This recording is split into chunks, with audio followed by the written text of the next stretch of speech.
Hamsters. Crypto currency पिछले एक दशक से वित्तीय दुनिया का चर्चा का विषय रही है, लेकिन क्या होता है जब बड़े खिलाड़ी हैमस्टर व्हील में कदम रखते हैं?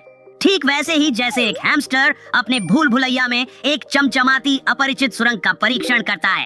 पारंपरिक वित्तीय संस्थाएं क्रिप्टो क्षेत्र की सावधानी पूर्वक खोज कर रहे हैं, कुछ उत्साह के साथ, कुछ झिझक के साथ और कुछ पूरी तरह से डुबकी लगा रहे हैं। पर सहित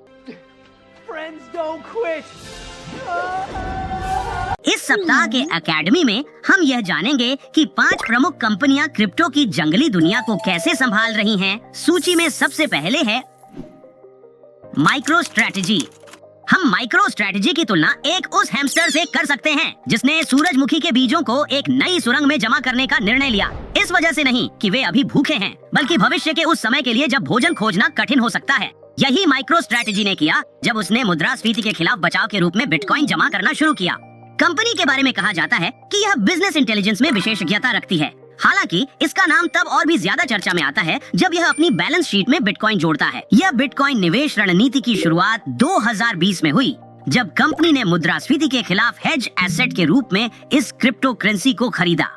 और प्रारंभिक सफलता मिलने के बाद कंपनी की अब भविष्य की योजना है कि अतिरिक्त $1.75 बिलियन फंड रेज किए जाए, जिसका उपयोग और अधिक बिटकॉइन खरीदने में किया जा सकता है।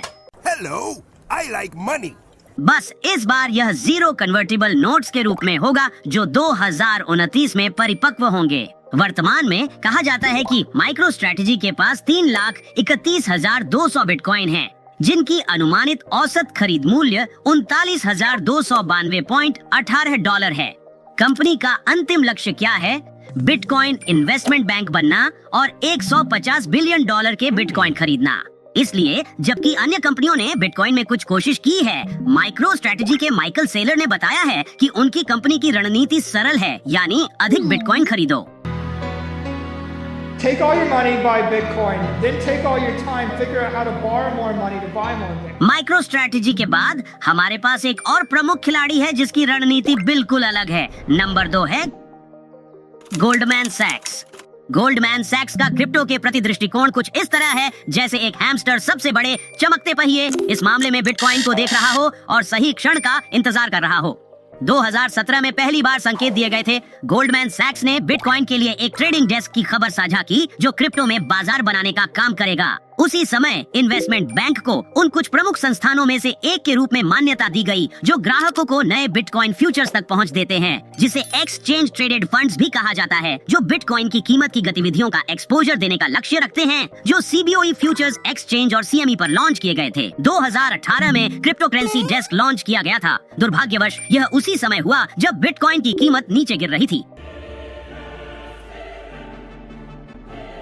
फिर मई 2021 में प्रमुख ग्लोबल इन्वेस्टमेंट बैंकिंग और वेल्थ मैनेजमेंट कंपनी ने खबर साझा की कि वह अपनी बाजार उपस्थिति को व्यापक बनाने की तलाश में थी, ताकि वह अपने ऑफरिंग्स का विस्तार कर सके और क्रिप्टो ट्रेडिंग संस्थाओं को शामिल कर रही थी। 2024 में तेजी से आगे बढ़ते हुए और गोल्डमैन सैक्स एक और नवीनीकरण के लिए तैयार है। कंपनी अगले वर्ष इंस्टीट्यूशनल ट्रेडिंग पर ध्यान केंद्रित करने वाले एक ब्लॉकचेन आधारित टेक्नोलॉजी प्लेटफॉर्म को लॉन्च करने की तैयारी कर रही है। एक वैकल्पिक रणनीति में इस सूची की तीसरी कंपनी ने क्रिप्टो को सीधे सामान्य हैमस्टर की सुरंग तक पहुंचाया। ये है पेपाल।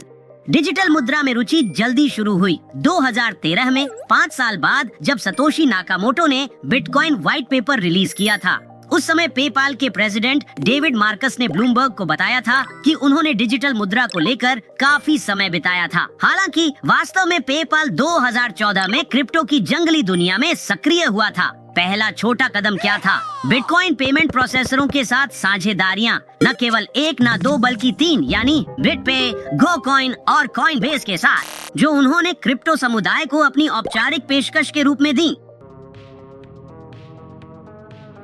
ये वहाँ नहीं रुका। 2018 में पेपाल ने अमेरिका में एक एक्सपीडाइटेड वर्चुअल करेंसी ट्रांजैक्शन सिस्टम के लिए पेटेंट एप्लीकेशन फाइल किया। लेकिन एक बड़े कदम में हैमस्टर जाति के लिए अमेरिकी फिनटेक, जो डिजिटल भुगतान में OG के रूप में जाना जाता है, उसने अपने प्लेटफॉर्म पर यूजर्स को सीधे क्रिप्टो खरीदने, बेचने या रखने की अनुमति देकर पूरा हैमस्टर पहिया चला दिया।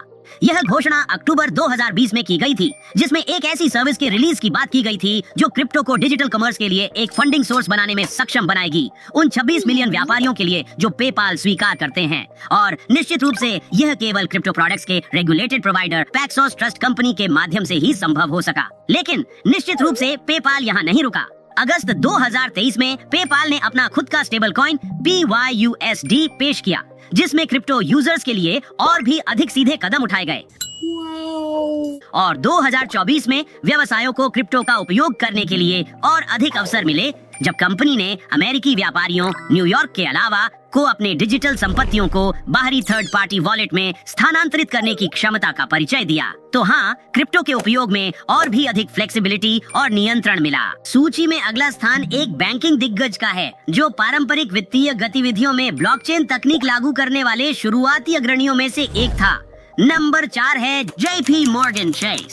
फरवरी 2019 में अमेरिकी इन्वेस्टमेंट बैंक ने ग्राहकों और अपने होलसेल बिजनेस के बीच भुगतानों का निपटारा करने के लिए एक क्रिप्टो करेंसी बनाई।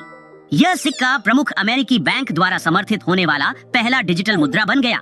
यह अपने स्वयं के ब्लॉकचेन प्लेटफॉर्म ऑनिक्स के निर्माण के साथ साथ आया। ऑनिक्स एक प्लेटफॉर्म था जो अपनी नेटवर्क पर ट्रांजैक्शन ऑर्डर्स को सुविधाजनक बनाने के लिए स्मार्ट कॉन्ट्रैक्ट्स का उपयोग करता था, और अपने स्थापना के बाद से इसने $1.5 ट्रिलियन से अधिक के ट्रांजैक्शंस निष्पादित किए हैं। प्लेटफॉर्म को अब किनेक्सिस के रूप में रीब्रांड किया गया है, ताकि टोकनाइजेशन और ब्लॉकचेन पर ध्यान केंद्रित किया जा सके, साथ ही फॉरेन एक्सचेंज कैपेबिलिटीज को पेश करने की योजना बनाई जा सके। यह अनुमान लगाया जा रहा है कि दुनिया इसे 2025 के पहले क्वार्टर में ही देख सकती है। JP Morgan Chase की क्रिप्टो और ब्लॉकचेन तकनीक में संलिप्तता ने अन्य प्रमुख वित्तीय संस्थानों को भी प्रभावित किया है, यह साबित करते हुए कि पारंपरिक बैंकिंग में सबसे बड़े खिलाड़ी भी उभरती तकनीकों के साथ तालमेल बिठा सकते हैं। बेशक क्रिप्टो में कदम बढ़ाने वालों की हमारी सूची टेस्ला के बिना पूरी नहीं होगी। टेस्ला का पर्याय है इसका विचित्र संस्थापक इलॉन मस्क। शुरुआत से ही इलॉन मस्क बिटकॉइन के प्रति उत्सुक रहे हैं, और यहाँ तक कि इसके समर्थक भी थे। उन्होंने कहा कि उन्होंने एक बार 2013 में एक दोस्त द्वारा दिए गए बिटकॉइन केक का एक टुकड़ा खाया था, और बाद में 2021 में उन्होंने कहा कि इसे वित्त में विस्तृत स्वीकृति मिलेगी। लगभग उसी समय उन्होंने अपने ट्विटर, जो अब X है, उसके बायो में #बिटकॉइन लिखा, जिसने डिजिटल मुद्रा की कीमत को 20% बढ़ा दिया। निस्संदेह बिटकॉइन में उनकी रुचि उनके व्यवसाय तक फैली हुई थी। उनकी इलेक्ट्रिक कार साम्राज्य ने वास्तव में तब हलचल मचा दी जब उन्होंने अपनी बैलेंस शीट के लिए $1.5 बिलियन के बिटकॉइन खरीदे। उसी समय कंपनी ने कहा कि वह अपने प्रोडक्ट्स के लिए पेमेंट मेथड के रूप में इस संपत्ति को स्वीकार करना भी शुरू करेगी। हालांकि तब से उसने कार पेमेंट्स के लिए बिटकॉइन स्वीकार करना रोक दिया है, क्लाइमेट चेंज से संबंधित कारणों के लिए। लेकिन टेस्ला पूरी तरह से क्रिप्टो दुनिया से दूर नहीं भागा है।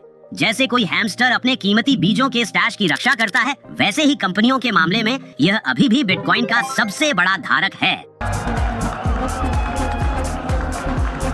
आज के लिए बस इतना ही। वीडियो देखने के लिए धन्यवाद। सब्सक्राइब करें और याद रखें, हैमस्टर्स ताकतवर होते हैं। हम सब एक साथ हैं और एक दूसरे के लिए है। अलविदा।